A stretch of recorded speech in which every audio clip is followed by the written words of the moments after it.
and welcome one and all to episode 13, lucky number 13 of Abbott and Costello Meet the Podcast in Society. I'm Jerry Shario, and I would like to introduce to you a man who always wanted to be somebody, but now realizes he should have been more specific, Nick Santamaria.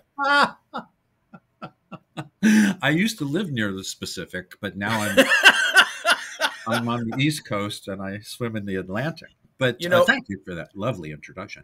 Growing up in Boston, I could never get used to the fact when I was living in California that the ocean was on the wrong side. Really. It's like driving in England, Yes. There's something off about this, but thank God for the oceans, because for someone like me, the GPS was invented for me. The ocean told me west. When I was in California, it told me west. That's the direction. So it helped me. It helped me a lot. And it helps me here too. And I live right on the beach. So there's very little east here without getting your bell bottoms wet. There's nothing worse than wet bell bottoms. Thank you, Professor. That was Professor Doomglach, who was in every so often to explain things. Thank you. That's okay. All right. So we're moving on. Oh, we're off to a great start. Okay. All right. I'm trying to lighten things up because we have to go to some dark places today. Yes.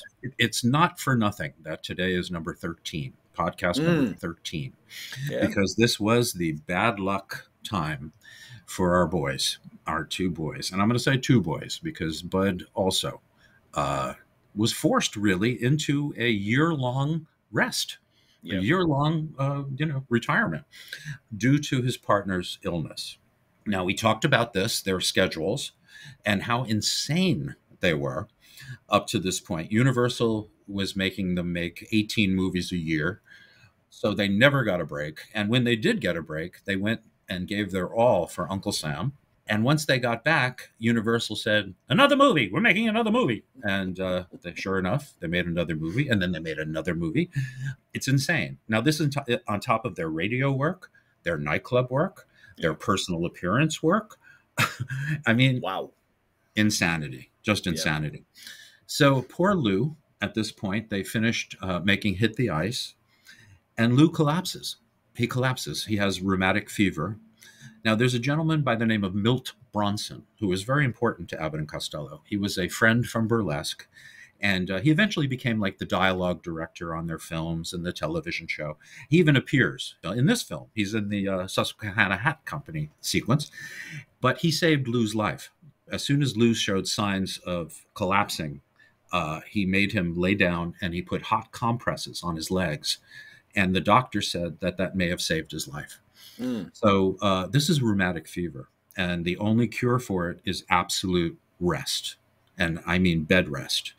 The wonderful boys at Universal made Lou a bed that could be moved from room to room, and even outside, so he could sit by the pool.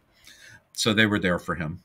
Wow. And Buddy Boy came every day to visit his partner and to reassure him that he was not going to work without him. And he should not worry at all about work. He was waiting. And that gave Lou a lot of confidence. He also, during this time, while he was convalescing, he got visits from people like Clark Gable, who came and helped out financially because they were talking about starting a fund for rheumatic children who couldn't afford treatment. And Bud was in on this too. So Clark wanted to get in on it as well. He heard about it and came over. Well, frankly, I'd like to help. The biggest thrill for Lou at this time was a visit from his hero.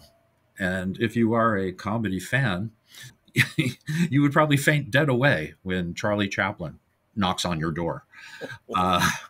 Charlie was there. They had a great time. They took some wonderful pictures together. Charlie talked to Lou about doing a remake of The Kid starring Lou. Wow. Yeah, could you imagine? And then Charlie did tell the press that Lou Costello was the best comic working in films. And so say all of us. So Lou is convalescing. Now, the good side to this is that had he not been ill, had he not been struck down at this point and forced to be home and in bed, he would not have gotten to know his son. he would have gone on, doing the Universal schedule, and, he probably would have seen him in between gigs. But at this point, the two of them, first of all, Butch, little Lou Jr., was the dream of his life. They already had two lovely girls. They had Patty and Carol. And Lou wanted a boy. More than anything, he wanted a boy. And he got it. He got his little boy. And because he was home, he got to watch him grow up. That first year, that wonderful first year of having a child. And on top of everything else, they learned to walk together. Can you believe? I mean, it really was a gift, I have to say. But gifts come at a price. And when I thought about writing this one chapter in our book, The Annotated Abbott and Costello, I made such a fuss all through the book about my affinity for Lou Costello and how he changed my life when I was a child and how he was maybe the most influential person in my career life. And I couldn't understand how this guy could, the day his baby died, he went on and worked. He told his beautiful Anne to leave the baby awake to see if he recognized his daddy's voice on the radio. And this was an eagerly anticipated radio show. Lou had been away for a year, and now Bud and Lou were coming back for the first time. People tried to fill in, Mickey Rooney, Red Skelton, they all called in and said, we'll be happy to take over for you until you're well. But Bud said no. Bud said, no, you get well and we'll come back together. Well, that day, Lou went to the radio station and got the dreaded phone call that his baby had somehow gotten out of his playpen. He was by the pool, and he crawled into the swimming pool and drowned. This news was given to Lou. He rushed back home to find nothing but, sadness and craziness. They were trying to revive the baby, and they couldn't. And Lou told Anne, I'm going to do the job. I'm going to do the show. I told my baby that I wanted him to hear my voice, and wherever he is, I want him to hear it. It's a horrible, horrible story. Now, I'd like to read a little bit about Lou and how I feel about this and what he did and, just how amazing it is. Let's not forget little Butch. For any parent to lose a child is the worst thing that could possibly happen. The pain must have been unbearable. To that end, the very fact that Lou went ahead and did their radio show on the same day that his beloved boy passed away says everything I need to know about the man. Sometimes I forget that in his early life he was a boxer with a very decent record. That takes an enormous amount of strength and confidence. For a small man, he was very strong, macho, and extremely driven. When he auditioned for his first burlesque job in 1929, he was only 23 years old, with no stage experience. Not only did he land the job, but that very same year he was getting standout mentions in the reviews. Any parent who could function as Lou did at a time like that must have had the strength that is born of the streets. On the streets, one learns to shake it off and keep going. And so he did. He carried on, making us laugh in spite of the enormous pain he must have felt every single day. And I have nothing but sympathy for Lou's wife, Anne Costello. Butch's accident happened on her watch, and I'm sure that Lou and his mother would occasionally cast an accusing eye at the poor woman. Her feelings of guilt and pain must have been too agonizing to deal with. Although I was taken aback when I'd read that she'd passed away only a few months after Lou did, at the very young age of 47, I now completely understand. Her journey was hurried along by drink, but I believe it was the awful pain in a mother's heart that was the main culprit. By all accounts, she worshipped her husband, and this wedge must have been terribly debilitating. So that's what I wrote in the book about it, and He did the show, and the writers prepared this for Bud. I'm sure he felt every word, and this was what the audience heard at the end of that show. And now here's Bud Abbott with a final word. Thank you. Ladies and gentlemen, now that our program is over and we have done our best to entertain you, I would like to take a moment to pay tribute to my best friend and to a man who has more courage than I have ever seen displayed in the theater. Tonight, the old expression, the show must go on, was brought home to all of us on this program, more clearly than ever before. Just a short time before our broadcast started, Luke Costello was told that his baby, 1-year-old Tamara, had died. In the face of the greatest tragedy which can come to any man, Luke Costello went on tonight so that you, the radio audience, would not be disappointed. There's nothing more that I can say except that I know you all join me in expressing our deepest sympathy to a great trooper. Good night. This is the National Broadcast. So, Buddy Boy, very good, very nice, and what a horrible, horrible thing to experience. So, Universal had their next film all set. It was a story by two of Jack Benny's ex-writers, Hugh Wedlock and Howard Snyder. They came up with the story. They gave it to first-time producer Edmund Hartman, who was a writer up to that point, still a writer. He worked on this one with the ubiquitous John Grant, and uncredited the great Clyde Brookman, who we'll talk about a little bit later. Another tragic story. But Alex Gottlieb, we talked last week, that was his last time with the boys until the 1950s. I understand that he retained his friendship with Lou Costello through all of these years until they worked together again in the 1950s. This was a first-time director, and Abbott and Costello fans will recognize the name of Gene Yarborough, who went on to produce and direct their film television show, The Abbott and Costello Show. He was a very B-movie director, I have to say. It's said that he had very little sense of humor, which, let's face it, Jerry, when you come to Abbott and Costello, they just want directors that get out of the way. Yes. And let them do their thing. So that's perfect. It's kind of like the Marx Brothers with Norman Z. McLeod. Yeah. Here was a guy who just said, okay, go. That's great. You know, didn't try to inflict any messages or any of his style. So he let the boys go, which was much appreciated by fans as well. So we have Gene Yarborough, first-time director. And this has a few Marx Brother parallels in this film, starting with where the mansion was. And that was the Jewett estate in Pasadena. And I don't know if you recognized it, but that was the estate Margaret Dumont's in Duck Soup. Yes. Where the Trentino proposes to her and Groucho slips in. So that was one thing. The other thing is one of the writers, and this was credited, his name is Hal Fimberg. Now, Hal Fimberg has a Marx Brother thing and a Ritz Brother thing. He used to write special material for the Ritz Brothers, some of their best stuff. And he also wrote on The Big Store for the Marx Brothers, even helping to write "Sing While You Sell." Yeah, sing while you sell. I'm one of those people that loves The Big Store. It's my second favorite of their MGM movies, behind A Night at the Opera. Oh yeah, A Day at the Races is a big snore rather than The Big Store. Yeah, it goes on way too long, and it's just not, yes. You know, and it has a few good set scenes, a few good comedy scenes, but it doesn't do it for me. And At the Circus, mediocre. Go West, their worst. So The Big Store, to me, you know, they're back. Okay, so Hal Filmberg is here, and so that's another Marx Brother thing. So we had the mansion. We had Hal Filmberg, one of the writers, and there was one other thing. Oh, yes.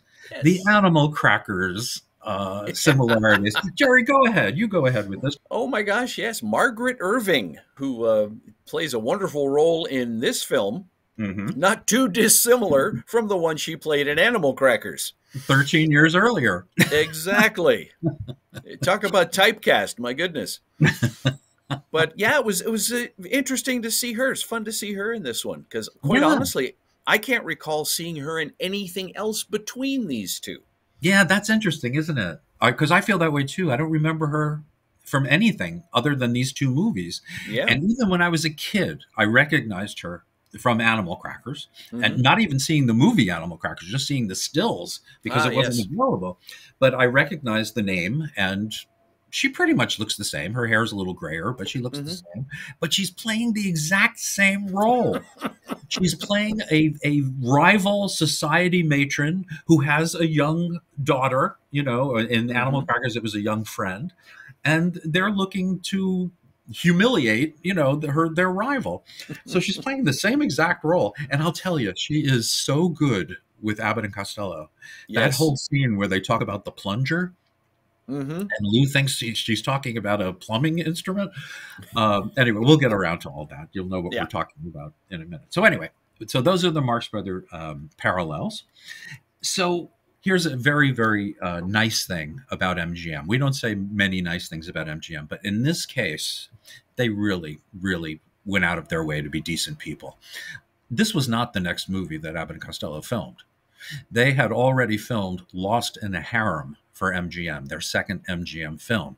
Oh. But since the boys were away for a year and the public was used to seeing 19,000 Abbott and Costello movies, they wanted to be the first ones back. And MGM already had a finished film waiting to be released. They told them that they would wait until Universal released In Society, and then they released Lost in a Harem. So you got to really give them credit for that. That was a very kind thing to do. And the opening titles reflect that, because you see, first of all, the great Universal logo, my favorite of all time. And then you see Universal Presents, and their names come up really big. Bud Abbott and Lou Costello, and both of their heads come up in the O's in their names. Yes. And they look up, they see themselves, they blanch, and it goes into the regular opening credits. And it's just a great way to welcome them back. Lou looks great, by the way. I know he's been through hell. Did you notice in this movie how energetic? Okay, this is something I really need to talk about. And Matthew Coniam brings it up in the book. A lot of people say that there is a fine line splitting Lou Costello's performances. There's, the movies he did before his son passed away, and then the ones after. And they say that the movies after are different. He's different. He's not as lively. He's not as childlike. He's not as spontaneous or whatever. Matthew says it's almost as if he's more mechanical in that case. But he also says that when we were kids watching these movies, when we were growing up on these films, I didn't notice any difference at all. Lou was still energetic. He was still hilarious. He was still doing great falls. He was still yelling and screaming and making great noises. He was the trooper of all time. And I have to say that, okay, there might be a difference, but there was also a difference in the films. People forget that when Universal started looking in different directions for the team, because of the reviews coming out were saying Universal is doing the best comedians working. They're doing them dirt. They're giving them material that we've seen. It's all the same stuff, blah, blah, blah, blah, blah. Anyway, so this one comes up, and the reviews said a lot of that. It said, the boys need better material. I kind of really like this movie. I mean, it's not, I don't think it's quite up to Hit the Ice, but boy, it's close. It's really close. They're incredible. Their energy. Yeah. Do you? I do. Did you notice Bud's energy in this movie specifically? Yes. He makes Mo Howard look like Albert Schweitzer. I'm serious. He's brutal. He's just brutal on Lou. And, it's almost as if the year off revitalized him just as much as it did Lou. That's exactly what I was thinking last night as I was watching the movie. He must have been like a racehorse at the gate, waiting for the gate to open. But boy, there's some slaps in this movie that they probably heard on the other side of the world. And I'm thinking, poor, God, give him a break. He's been through hell. But anyway, so they're back and they're lively and whatever. Now, Edmund Hartman did some later interviews, and I don't know why this happens. Just like Bob Thomas writing that horrible book about Bud and Lou, listening to their manager, Eddie Sherman, who obviously had, a bone to pick with the boys. Some of these guys that worked with Bud and Lou are telling stories out of school. It's like Edmund Hartman is telling a story about Lou Costello approaching him before the movie, before they're shooting. And he says, under no uncertain terms, okay, Bud and I are in at 10 o'clock in the morning and we're out at 3 o'clock. I don't care if you're shooting a scene and we hear it's 3 o'clock. We are walking out at 3 o'clock. So you just better get what you need. We're only doing one take.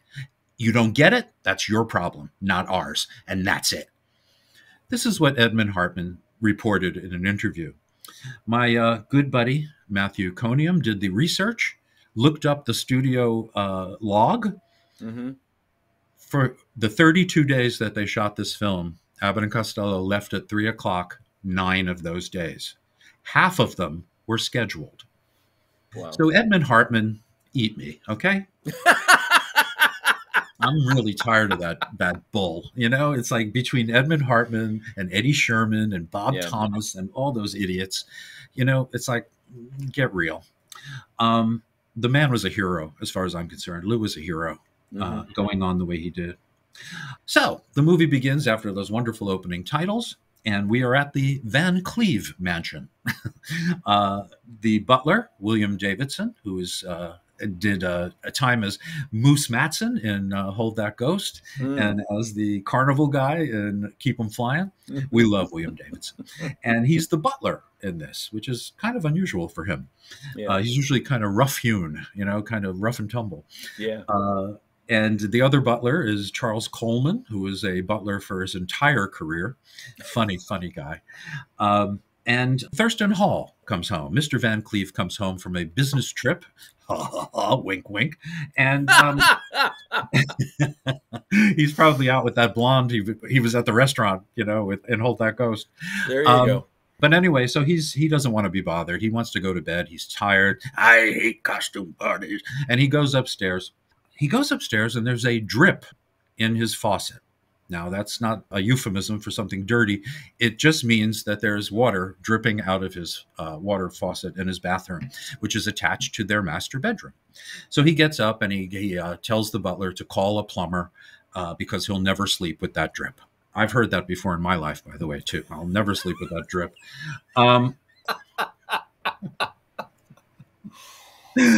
Okay. But you know, your wives are funny. So this is so funny. This is how they introduce Lou. Bud and Lou are plumbers. They're with the Ajax Plumbing Company. They own it, by the way.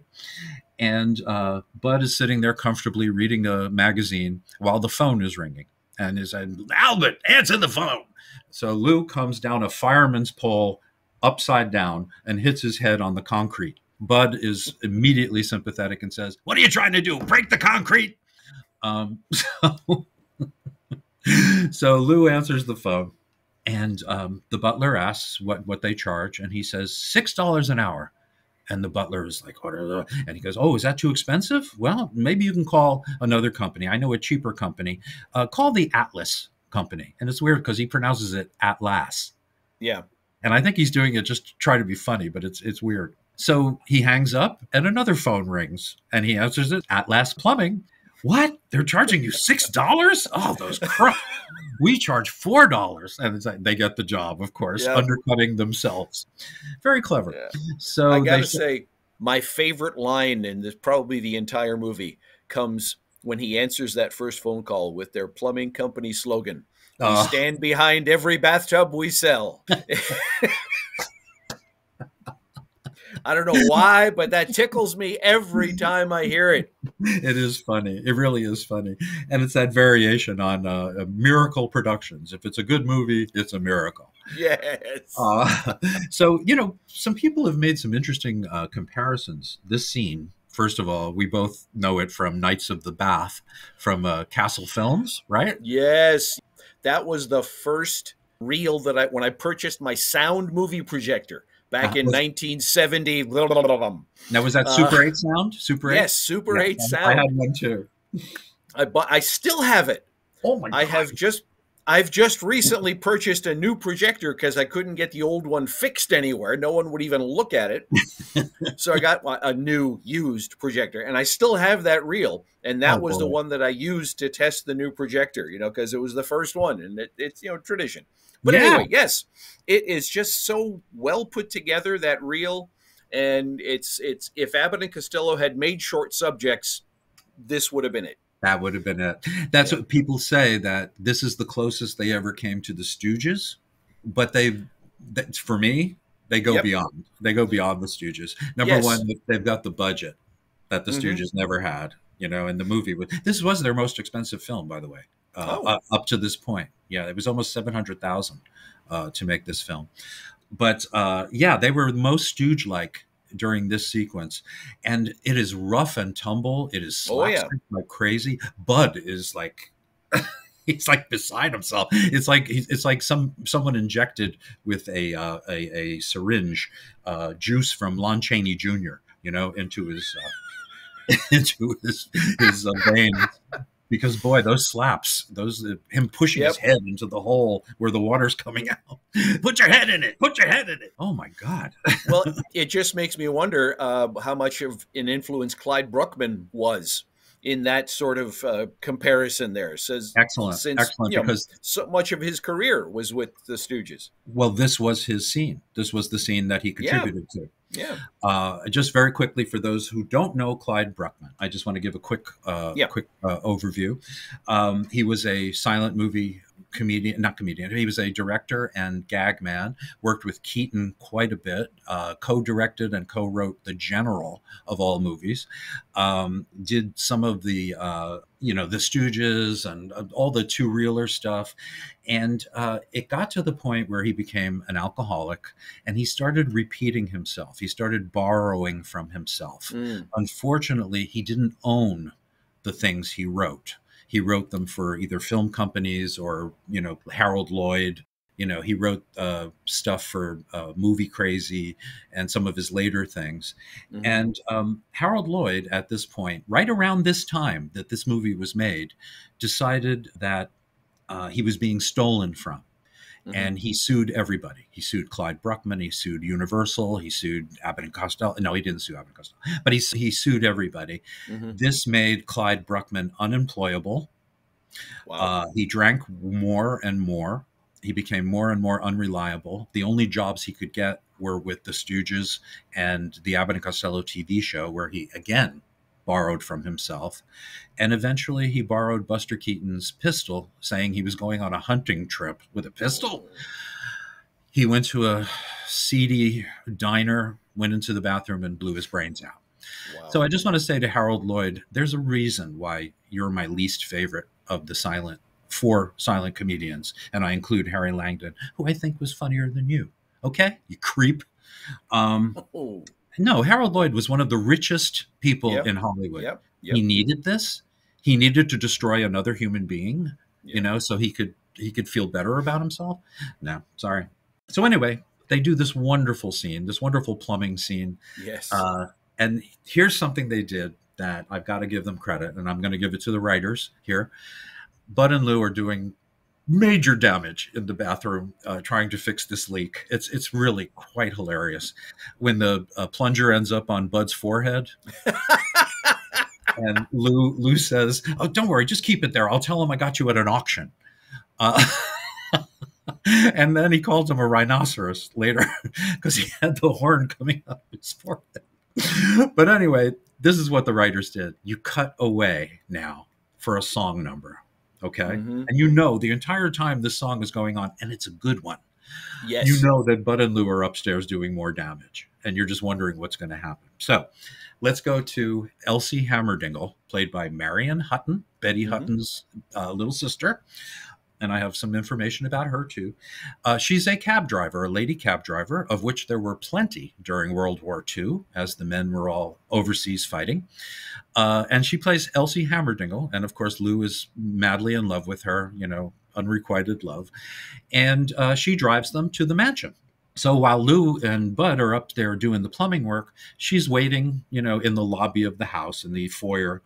And who should show up but Peter Miller, played by Kirby Grant. He is the most eligible and richest bachelor in the world. That's how he's introduced. And he's Lou's rival. So you've got this big, good-looking, richest guy in the world against this short, fat plumber. So the poor Lou. He mistakes Elsie as a rich lady who is dressed as a cab driver at the costume party. And he doesn't believe her that she's really a cab driver. And the two of them get very close, much to the consternation of Margaret Irving and her daughter, Anne Gillis. Now, Anne Gillis was under personal contract to Lou Costello. He, in fact, before this movie was even made, he produced his own film. He wanted to keep busy. He really wanted to keep busy. So he started his own company, Biltmore Productions. He put Anne Gillis under contract to Biltmore Productions because she was going to be in this film, and loaned her to Universal, which made him money also. Yeah. So Lou was quite a player. And she's wonderful in the movie. She really is. She's the spoiled little girl who wants Kirby Grant, but he likes Marion Hutton. So she's the third wheel in the triumvirate. Triumvirate, ooh. So the interesting thing is she's only 17 in this movie. She's still a child, basically. But she looks older. You know, Yeah. she gets away with it. So anyway, Marion Hutton sings a song with Will Osborne's orchestra. And Will Osborne, originally from Canada, 1905, had a popular orchestra, not a biggie like Glenn Miller or Tommy Dorsey, but he was a drummer and a cornet player, a trombonist, played most brass instruments, Wow. and passed away in 1981. He retired from the music business in 1957, where he became entertainment director at one of the casinos in Lake Tahoe. So anyway, she sings a song called No Bout a Doubt It. And it's a Spoonerism song. And it's no doubt about it. I mean, no doubt about it. I'm in love with you. No doubt about it. I mean, no doubt about it. I'm in love with you. No doubt about it. I mean, no doubt about it. What I say is true. You're driving me insane. My talk's effective. I jumble every line. 'Cause something in my brain got disconnected when your lips connected with mine. No fool I'm feeling, I mean no feel I'm fooling like a kid of 2. I love you so much, I mean I love you so much, what am I to do? I feel I'll never walk straight, you got me sore, I just can't talk straight. No doubt about it, I mean no doubt about it, I'm in love with you. So that song, I have to say, whenever I mention to Abbott and Costello fans the movie In Society, they start singing this song. Yes, it's an Right? incredibly catchy tune and It's- just a clever idea as well. And she sells it. She Oh, sells she's it great. beautifully. She is just great. And I totally missed this. Another Marx Brothers connection. Marion Hutton was in Love Happy. Oh, that's right. Yeah, I forgot about that. She came back 5 years later to make the last Marx Brother movie. And she does that great song, Who Stole That Jam? Yes.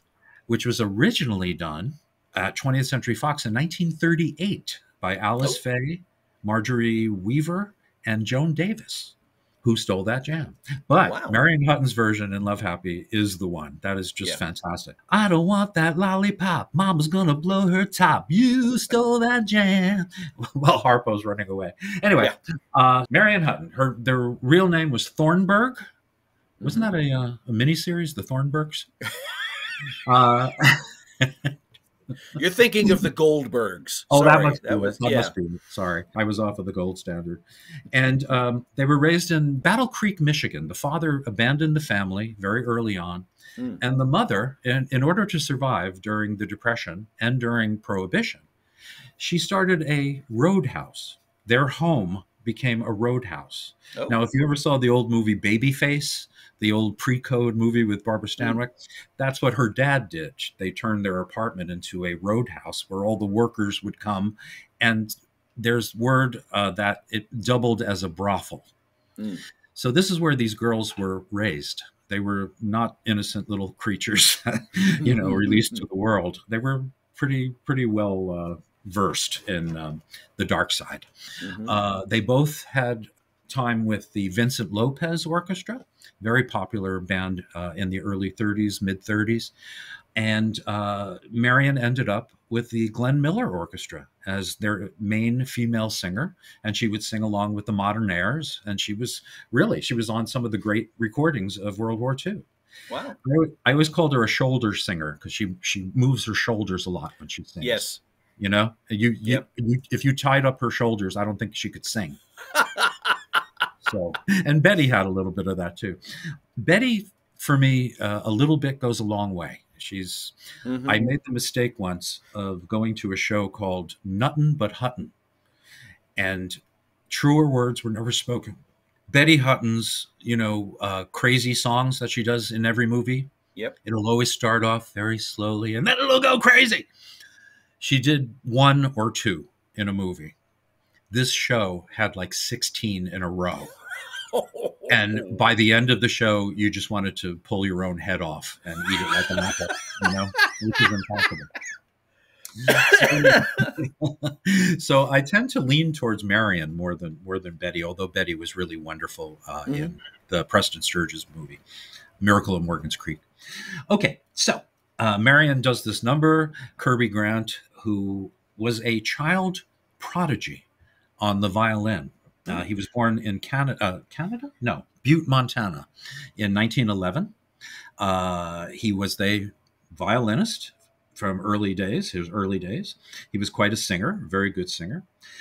Was best known for playing Sky King on television. Yeah, and he was celebrated for the rest of his life as someone who helped advance aviation, because that show was all about flying. Yeah. In fact, the sad story was he had moved to Brevard County, Florida, which is not far from where I am now, for his final years. And he died in a freak car accident as he was driving. And he was on his way to NASA to watch the Challenger go up. And they were paying tribute to him that day. And he died before he got there. So it was very sad. Oh. Sad. This is number 13, kids. I can't help it. This is number 13. So anyway, so they're right away. Ann Gillis, who wants to land Kirby Grant because he's very rich. This starts the whole rivalry between her and Marion Hutton. Okay, so this is where the writers come in, and this is where this is wonderful. We went away. We loved the song that she sang, written by Vic Mizzy. Television fans, early television fans. Da-da-da-dum. Da-da-da-dum. Da-da-da-dum. Da-da-da-dum. Da-da-da-dum. That's Vic. And words by Man Curtis. So they wrote this song, and they wrote the other song from this movie, which became a standard, another one from an Abbott and Costello movie. And that's My Dreams Are Getting Better All the Time. And I've got the sheet music hanging on my wall with a beautiful close-up of Bud and Lou. And it became a standard. It became a big, big hit for Doris Day with Les Brown and his orchestra. So here's where the writers won my heart. We go back upstairs to see what's going on in the bedroom and the bathroom. And Thurston Hall hears noises going on, and he gets up out of bed, and he's in 3 feet of water. He doesn't know what the hell's going on. He walks over, he opens the bathroom door, and there is a waterfall of water with Bud and Lou in the bathtub floating out like a boat. And that's what ends the scene there. And it's the perfect way to end it. And the punchline is 10 times better because we had a break in between. And this is why Abbott and Costello were so much better than the Three Stooges. Yeah. Okay, so, by the way, for Jack Carson fans, of which I am one of the biggest, Marion Hutton also did 2 seasons of his television show in 1950 and 1951. I just wanted to mention that. And then when she retired from show business, they moved to Washington State, and her and her husband, Vic Schoen, who did the great arrangements for the Andrews Sisters for their Abbott and Costello appearances and most of their recordings. But she got out of the business and she got her master's in psychology and became like a social worker for her final days. Yeah. So quite a woman. Rather than losing it and completely going crazy like her sister, who ended up working for priests in a rectory. I don't know if you ever saw that interview with her that Robert Osborne did on TCM. It was her last interview, and she is absolutely out of her mind. You look at her eyes, and it's Crazyville. So they fixed the plumbing, but tended to destroy parts of the house. And the next day, the Van Cleaves are talking about those horrible people that ruined our plumbing and ruined our house, blah, blah, blah. I wrote them a terrible note, and I'm going to send it right now. And she's doing it while she's sending out invitations for a weekend at their home where they're going to reveal The Plunger, a painting worth $150,000. And people have to pay $5 a head because it goes to charity. Mm-hmm. And the painting, as my friend Matthew Conium says in his chapter in our book, looks like a magazine ad. It's so bad. It's so, right? It's terrible. Yep. Not that the painting in Animal Crackers is that much better, but this one is just, it really does. It looks like it should be. Smoke Camel cigarettes, which was their sponsor on radio. So anyway, somehow they mix up the invitations, and Bud and Lou, rather than getting chastised, they get invited for the weekend. Mm-hmm. Now, they're very excited about this, and they're going to play it to the hilt and hand out business cards, and they're going to be plumbers to society. But first, they have to earn a little money. Now, here's the story behind the Susquehanna Hat Company and Bagel Street. One day, Lou came in and said, "We're doing Flugel Street." And Edmund Hartman said, "What?" He said, "We're going to do Flugel Street." "Yeah, but it doesn't fit. We have it." Okay, Matthew Conium, my buddy, he went in and did the research. It was in the script. Lou didn't come in and say, "This is what I want. This is what I want." It was in the script.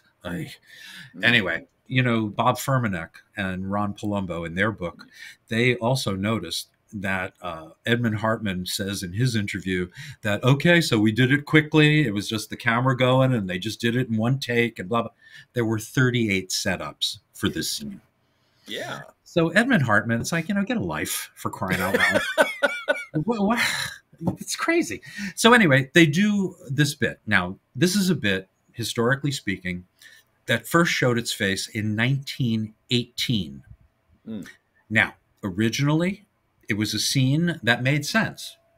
There was a strike at the hat company, just as this person has a box full of hats from that company, and they think he's a scab. So they beat him up every time he asks. So it makes perfect sense, right? Mm-hmm. It's just not as funny. So what did burlesque do? Burlesque cut out the stuff that made sense and just kept the funny. So that's not the end of this. So many people claimed that they wrote this scene or owned this scene that they purposely kept it quiet that they were shooting it at Universal. They even changed the name of the Susquehanna Hat Company to the Pioneer Hat Company, which is not funny. No. So they went ahead and they did it. And the person who sued them was Joey Fay. Now, Joey Fay, you might know from Mack and Meyer for Hire, Top Banana, great burlesque comic, really a great comic all the way around. I love Joey Fay. Mm-hmm. But he claimed ownership, and he'd copyrighted it 2 years before this. So he owned the copyright. He didn't write it. He didn't really own it, but he owned the copyright. Okay. So he sued everybody, and I believe they settled out of court. He might have made $25,000 or something like that. But anyway, that's what happened with this thing. But it was in the script, and it's done beautifully. Yes. The guy who wrote the foreword to our book, John Landis, the comedy director, it seems like his entire love affair with Abbott and Costello is based in this routine. He just loves this routine, and I do too. I think it's one of the best things they've done. So basically what this is, if you're not aware of the Susquehanna Hat routine, Bud is asked by their mutual friend, Dan, to take a box full of straw hats from the Susquehanna Hat Company to Bagel Street. And they don't know where it is, and they have to ask people along the way. And one person is crazier than the next. Mm-hmm. Now, this is what happens with Bud and Lou, and this is why I love them so much. When they knew one of their burlesque buddies was in town, they would ask them, what's your specialty? What's the sketch you do best of all? And they would go to the writers. They would go to John Grant and say, so-and-so's in town right now. We could use him in this sketch. Let's put it in the movie. And the guy would get a great check he would get a scene in a movie and the possibility of more work, all because of their loyalty, Abbott and Costello's loyalty. They didn't forget where they came from. They never did. So in this one, we have Milt Bronson, their buddy, who hurts his thumb during this bit. When he's breaking up the straw hat, a piece of wire goes into his thumb, and he goes, ow, and he sucks on the blood on his thumb, and he just keeps going. Oh, I see. You put a wire there just so I'd hurt myself. I see. And he just kept going. I mean, that's beautiful. That's a beautiful thing. And then Elvia Alman, who we all know from Green Acres and Beverly Hillbillies and everything else. She was a regular on the Abbott and Costello radio show. She played their announcer, Ken Niles' wife, and Lou's main enemy. They just insult the hell out of each other. So she comes in and she's great. And then Dorothy Granger, the great two-reeler woman. She usually played Leon Errol's long-suffering wife. She comes in. And then there was a guy by the name of Leon Devon or something like that. I forget. I'm sorry if I forget his name. But he was the one who was in town. He was the one that suggested, I do this. So he was the one at the end that said, the safe fell and killed me. You can't take me away. I'm dead. I'm dead. And then, of course, the great Luis Alberni, the great Spanish actor, came out playing Luigi and gives us our punchline. And that's basically, he goes crazy too and starts breaking up all his crockery with an axe. So Bud and Lou are in crazy land, in crazy burlesque land, ending up owing more money because the hats are all broken. And the next scene we see, they are in a tiny little apartment. Bud's laying on the couch as usual, reading. Lou is dressed up in an apron and a little hat, and he's vacuuming and cleaning and dusting. Suddenly, the room moves like it's an earthquake, and the camera zips back, and we see that they're in the back of a moving truck, living in somebody else's furniture. Not only is that wonderful, not only is that a wonderful idea, but when the truck takes off, Bud and Lou end up on the couch, which has rollers on the bottom, and they start this whole scene where the couch is on the loose, going down roads and highways, and eventually through a tennis court where they get all tangled up with the net, and then they end up in the lake, under the water. And it's like, it's so random. It's like all of a sudden. Well, watching it this time is the first time I've made this connection.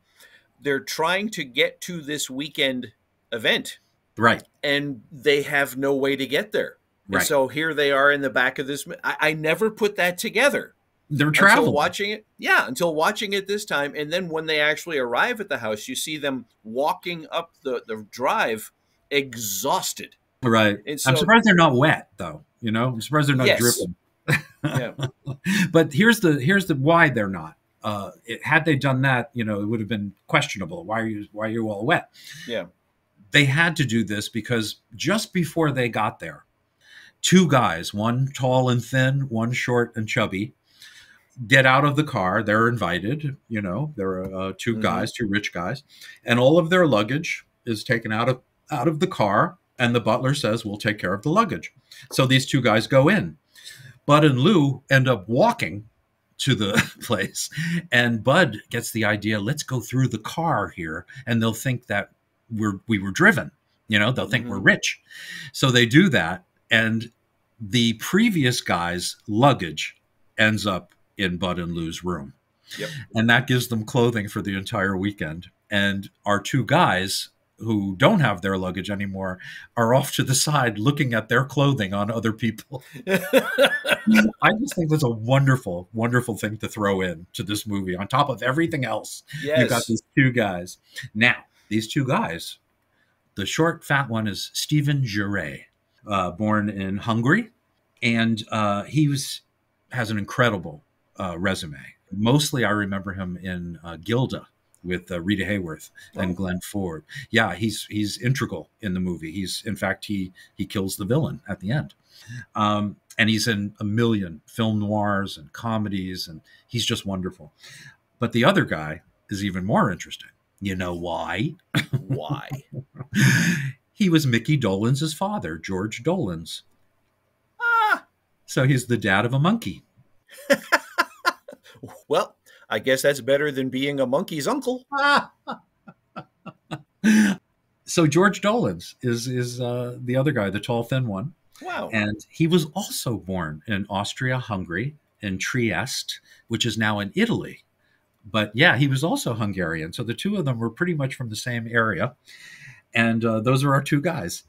So we have this wonderful thing where Bud and Lou get this great room. They get this great wardrobe. And they get their own butler. And who plays their own butler but Hollywood's favorite, Arthur Treacher. Oh, right. Yes. Arthur Treacher. I love watching him. And he works great with the guys. He really works great with them. He also has had quite a radio career. He was, in fact, here's the Jack Carson show again. He was Jack's butler on the Jack Carson show. Yeah, they were great together too. But anyway, we all know Arthur Treacher from the fish and chips places. And from what I hear, there are actually two left, one in Ohio, and I forget where the other one is. But yeah. In fact, I used to go all the time. You put the malt vinegar on the fish. My God, it was delicious. I grew up knowing Arthur Treacher as Merv Griffin's sidekick.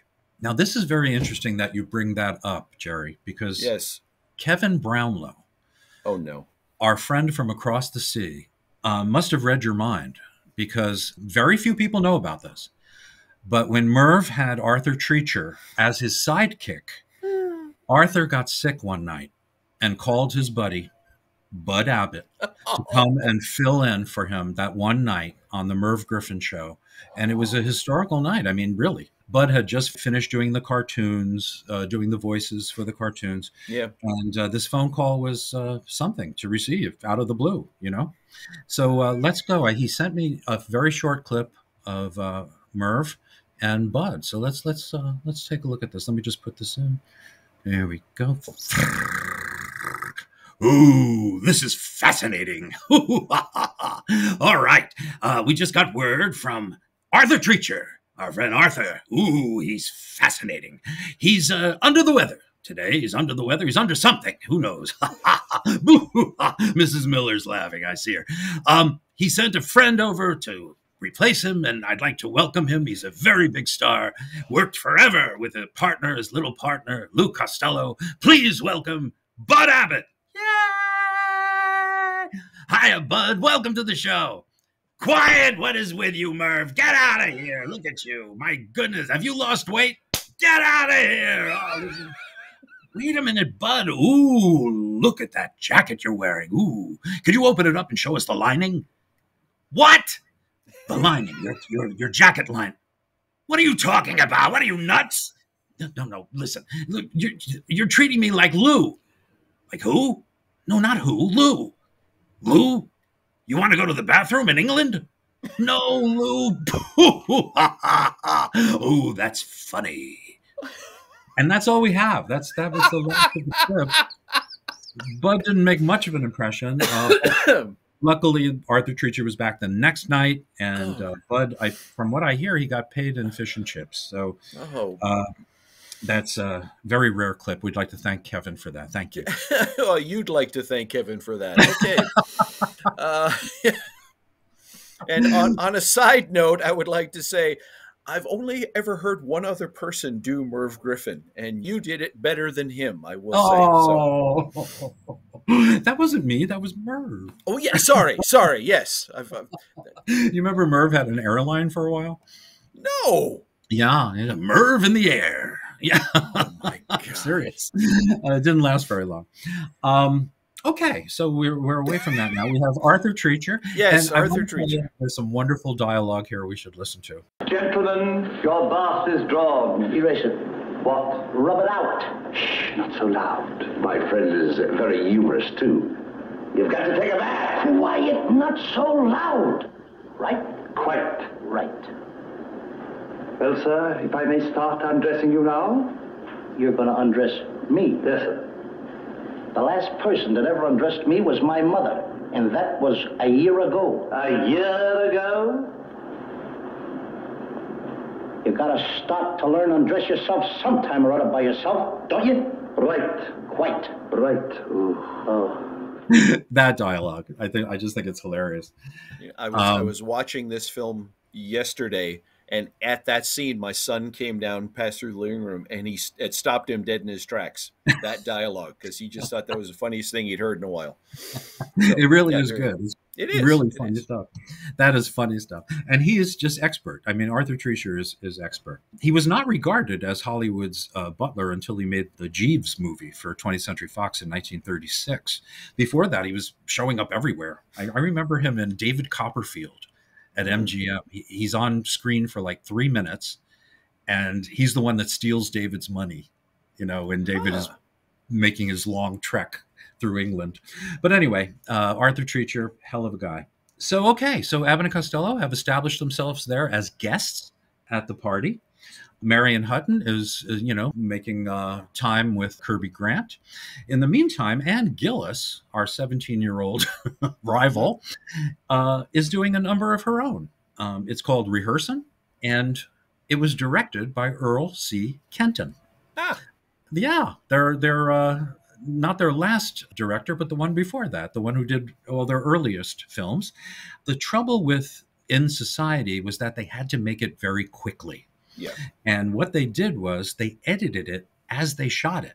It would go right to the editors because they wanted it finished before the deadline of Lost in a Harem at MGM. So all of this stuff was fielded out to Earl Kenton to do like second unit. So he did this number, and he did the one Kirby Grant does. It's not as good.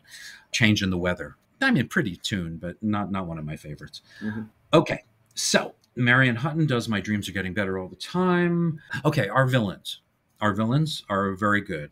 One is Thomas Gomez. Mm-hmm. Now, Thomas Gomez is another one of those guys who made 8 million movies, playing everything from studio executives to detectives to villains to, you know what I remember him from? I have a thing about heights. When I see in a movie someone fall, a long way, it really affects me. I get a little nervous about it. There's a movie called Kim from MGM, 1950, a Rudyard Kipling story. Yes. And Thomas Gomez plays a villain who takes Kim, the boy, and I believe it was Bobby Driscoll. Was it Bobby Driscoll? Or one of those child actors, I forget. Yeah. But anyway, he's going to push him off the cliff. He's behind him, and he's going to push him off this horrible abyss. Mm-hmm. And before he could do that, Errol Flynn sneaks up behind him and pushes Thomas Gomez. And as a kid, I put myself in Thomas Gomez's shoes, didn't like them, exchanged them for some sneakers, and then realized how horrible that must have been. Mm-hmm. You think you're going to be pushing someone else, and then all of a sudden you find yourself falling to your doom. Wow. Yeah, that's how I remember Thomas Gomez.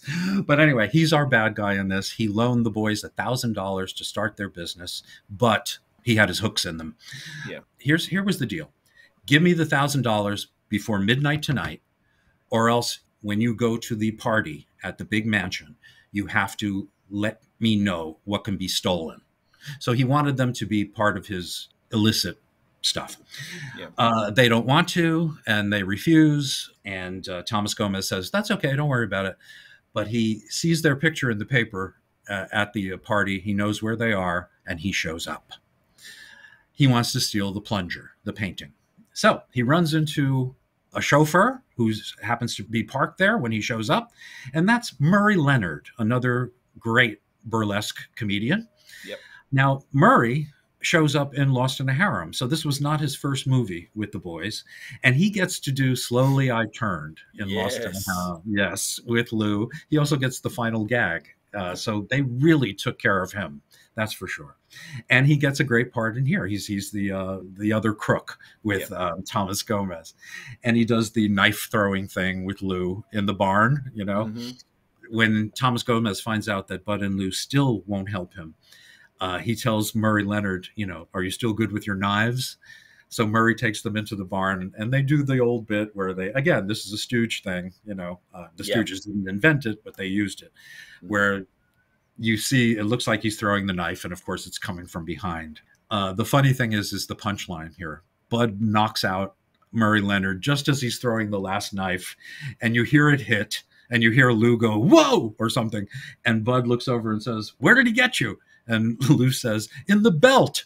And you see his pants are down, which is funnier than it sounds, believe me. Yes, yes. So they survived that. Now, here is the controversial part of today's show.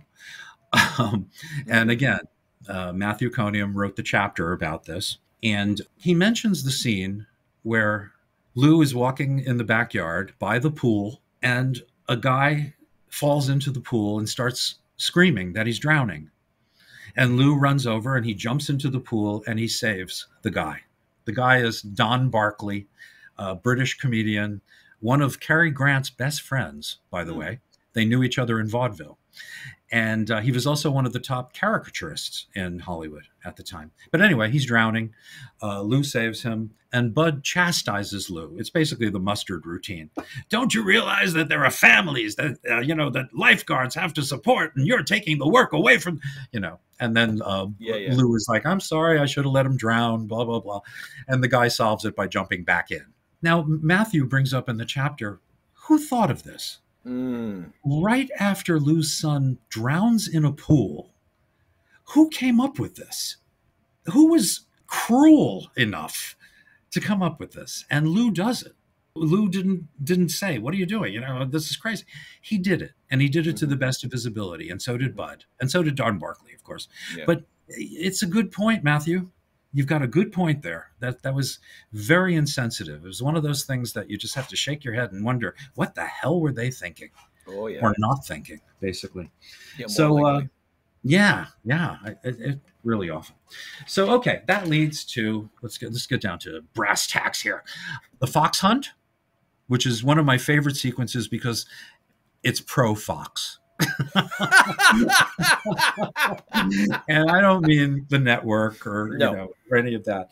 This they go on a fox hunt, and Lou it's just hilarious. He's on a horse, and they come to bridges, and the horse fits right under the bridge, and Lou just walks over the bridge and meets the horse at the other side, jumps down, and they continue. And that happens a couple of times. And they get to the third one. And of course, by the time Lou jumps off the edge of the bridge, it's a bull.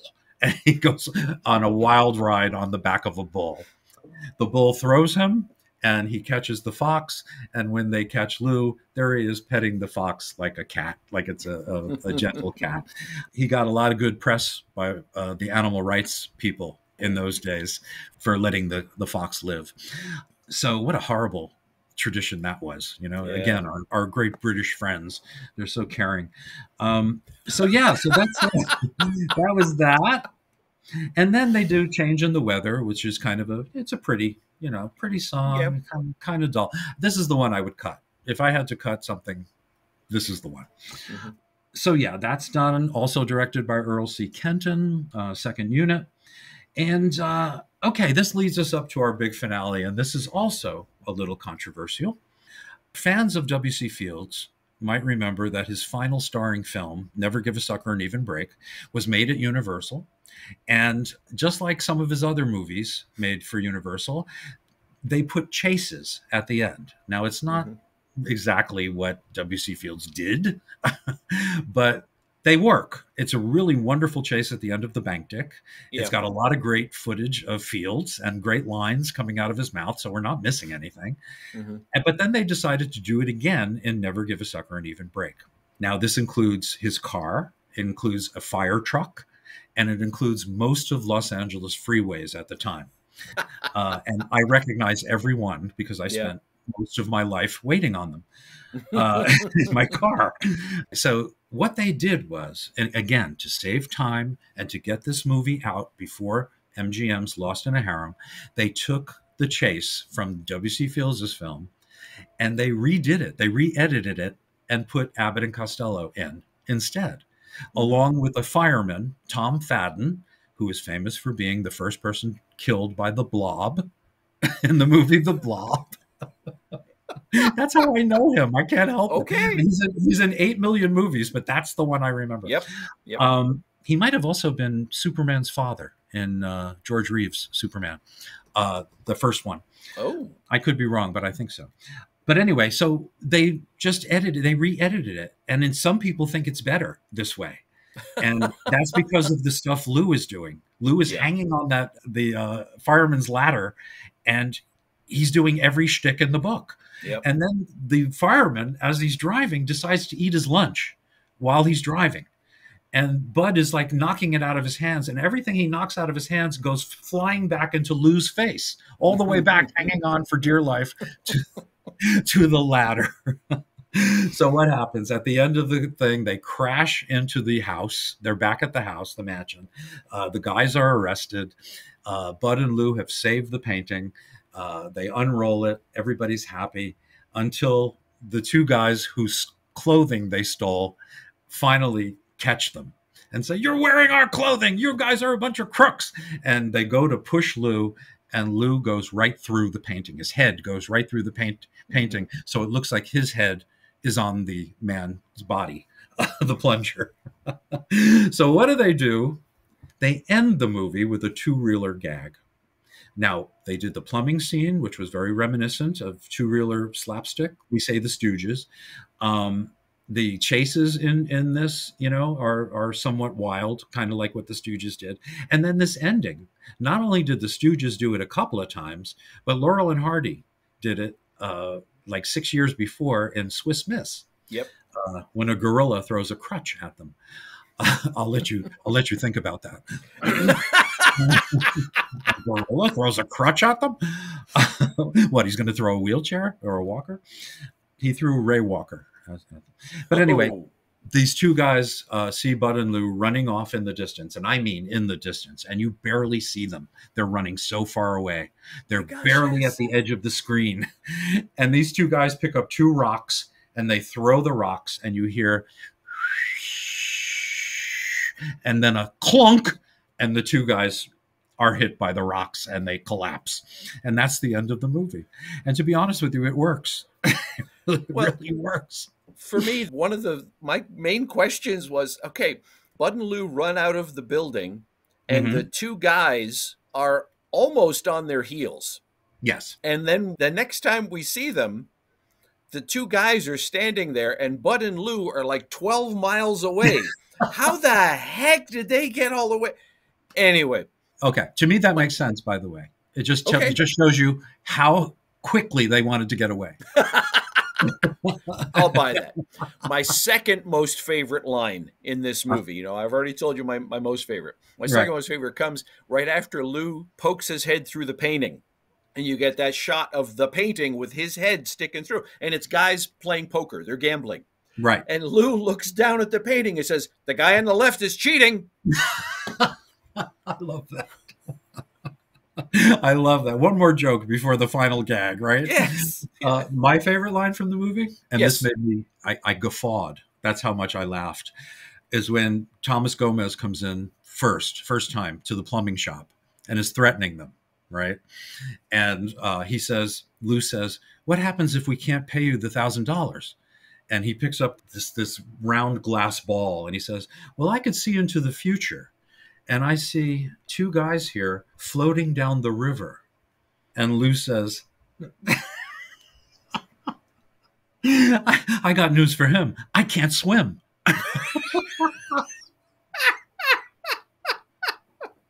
Which, again, is another uncomfortable joke under the circumstances. But Yes.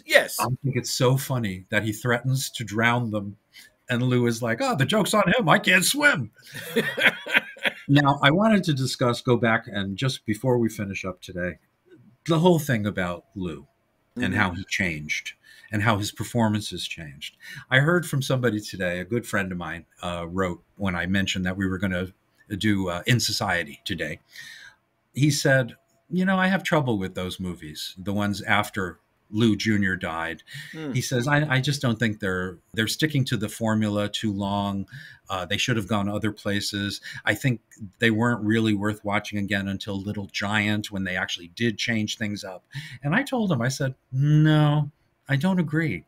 These movies, this one, Here Come the Coeds, Mm-hmm. Naughty 90s. Oh, yeah. Every single one of them are gems. Every single one of them are entertaining films. They may not have the same energy or the same surprises that the other ones had.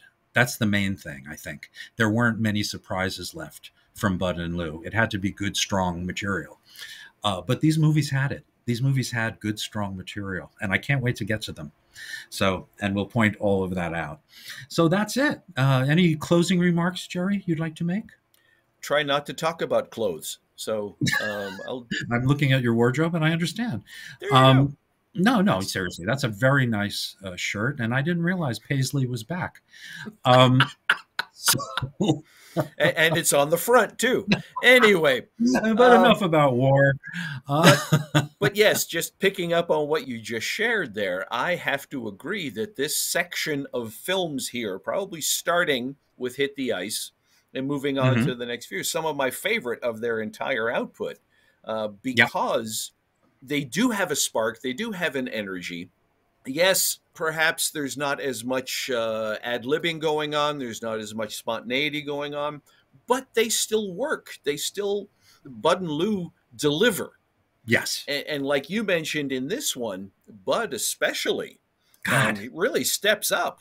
Yep.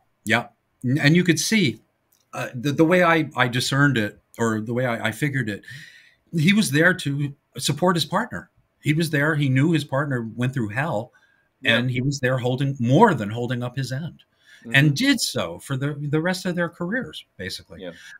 So, I don't see much of a difference as far as these films are concerned.